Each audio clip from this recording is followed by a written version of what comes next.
मला 100 रुपये द्या बघू. माझ्या मैत्रिणीचा वाढदिवस आहे, मला तिला बर्थडे गिफ्ट द्यायचं आहे. अगं कशाला हवे तुला 100 रुपये? 100 रुपयाचं काय करणार आहे? मैत्रिणीचा वाढदिवस आहे तर काहीतरी पुस्तक दे. नाही हो पप्पा, तुमचं रोजच असतं हे. दरवेळेस पुस्तक. गेल्या वेळेस एक पुस्तक दिली होती, सर्व मैत्री माझ्यावर हसली होती. पण यावेळेस कदाचित काही झालं ना तरी मी ठरवले मी पुस्तक नेणार नाही.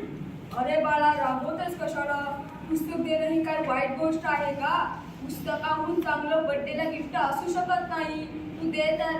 नाही हो पप्पा, बघा ना मुली किती छान छान गिफ्ट देतात आणि माझं हे पुस्तक बघून सर्वजणी हसतात. तुम्हाला नाही ना द्यायची 100 रुपये? नका देऊ, मी मम्मीकडून घेईन.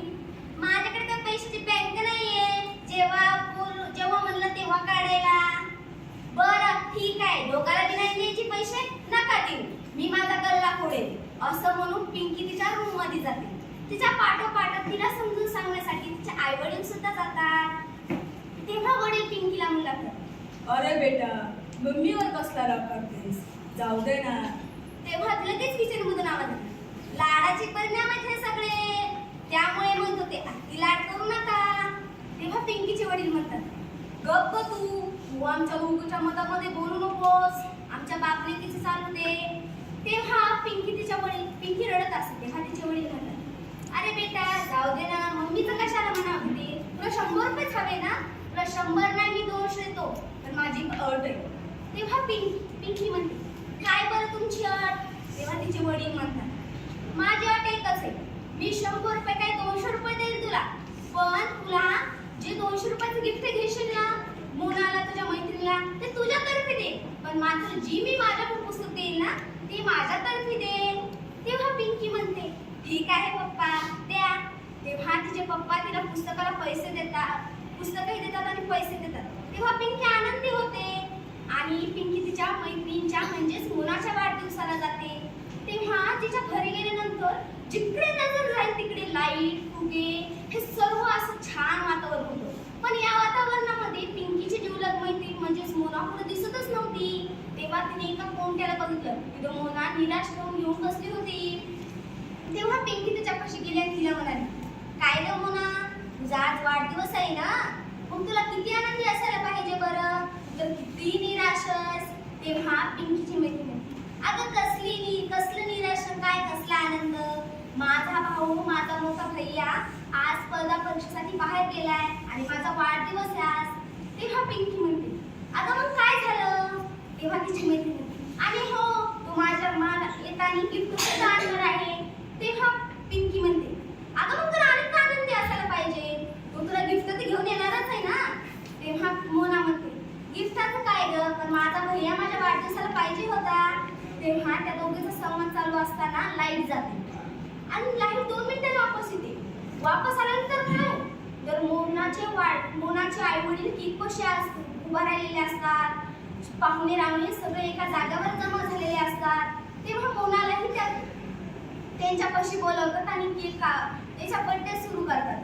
तेव्हा मोनाच्या वडिलाला एक फोन येतो आणि फोनवर काय बोलतात, हॅलो, हा बोला ना, तुम्ही मोनाचे वडील बोलतात का? हो बोला, मी मोनाचे वडील बोलत आहात. तेव्हा तिकडून आवाज येतो, मी माधुरी दीक्षित बोलत आहे. तेव्हा मोनाच्या वडिलाला त्यांच्या कानावर विश्वासच बसत नाही, मला माधुरी दीक्षित बोलत आहेत का? तेव्हा मोनाचे वडील म्हणतात, काय खरंच तुम्ही माधुरी दीक्षित आहात? तेव्हा ती फोनवर आली, हो 100% मी माधुरी दीक्षित आहे. तेव्हा माधुरी दीक्षित म्हणतात, तुमचा मुलगा या स्पर्धा परीक्षेमध्ये 15 लाख रुपये विजेता झालेला आहे आणि शेवटचा एकच प्रश्न राहिलाय, आम्ही तुम्हाला 50 सेकंद देऊ, त्या 50 सेकंदामध्ये तुम्हाला तुमच्या मुलाने जो प्रश्न विचारलाय त्याचं उत्तर द्यायचंय. तेव्हा मोनाचे वडील म्हणतात, हो का, देईन ना मी.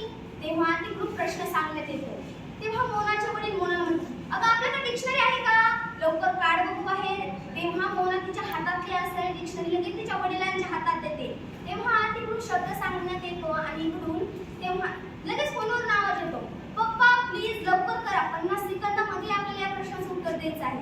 तेव्हा मोनाचे वडील त्या प्रश्नाचं उत्तर सांगतात आणि तेव्हाच लगेच मोनाचे वडील म्हणतात, बेटा सी उत्तर बरोबर आहे. सी उत्तर बरोबर म्हणल्यानंतरच फोन कट होतो. सगळे पाहुणे रावणे फोनकडे ते सगळ्यांचं लक्ष असतं. शांतता असते, या सर्व शांततेत सगळ्यांचं लक्ष त्या फोनकडेच असतं. पुन्हा कधी फोन येतो ते वाट बघत असतात. तेव्हा लगेच फोन येतो आणि फोनवर काय कळतं की मोनाचा मोठा भैया तो 15 लाख रुपये विजेता झालेला आहे. तेव्हा सर्वजण आनंदी होतात आणि एकाच क्षणाला दोन आनंद साजरे करतात. एक म्हणजे मोनाच्या वाढदिवसाचा आणि दुसरा म्हणजे तो झालेल्या 15 लाख रुपये विजेत्याचा. मित्रांनो, या कथाकथनामधून खरं तर हे कथाकथन नव्हतंच, मी एक कथा सांगितल्यासारखं सांगितलं तुम्हाला. मला या सर्व झालेल्या याच्यामधून मला एकच सांगायचं तुम्हाला की तुम्ही जर तुमच्या मैत्रिणीचा वाढदिवस असेल तर बुके नको बुक द्या हा तुमच्या शाळेमध्ये राबवा. आणि खरंच या पुस्तकाची विनोद सेंडे सरांनी हा लिहिलेला त्यांचा आठास एवढाच आहे की प्रत्येकाच्या मनामध्ये पुस्तक उतरलं पाहिजे, प्रत्येकापासून ते पुस्तक पोच झालं पाहिजे आणि प्रत्येकाने वाचलं पाहिजे. तर मी तुम्हाला हात जोडून विनंती करते माझ्या मित्रमैत्रिणींनो, तुम्ही पुस्तकं वाचा. तुम्ही पुस्तक यासाठी वाचू नका सेंडे सर म्हणतात किंवा मग शिक्षक म्हणतात यासाठी नका वाचू. पुस्तक यासाठी वाचा की तुमच्या पुढील येणाऱ्या उज्ज्वल भविष्यासाठी तुम्ही काहीतरी चांगले नागरिक बनू शकाल, तुम्ही काहीतरी व्यक्तिमत्व बनू शकाल, यासाठी वाचा. तुम्हाला सांगू काय, तुमच्या मनामध्ये प्रश्न पडत असतात.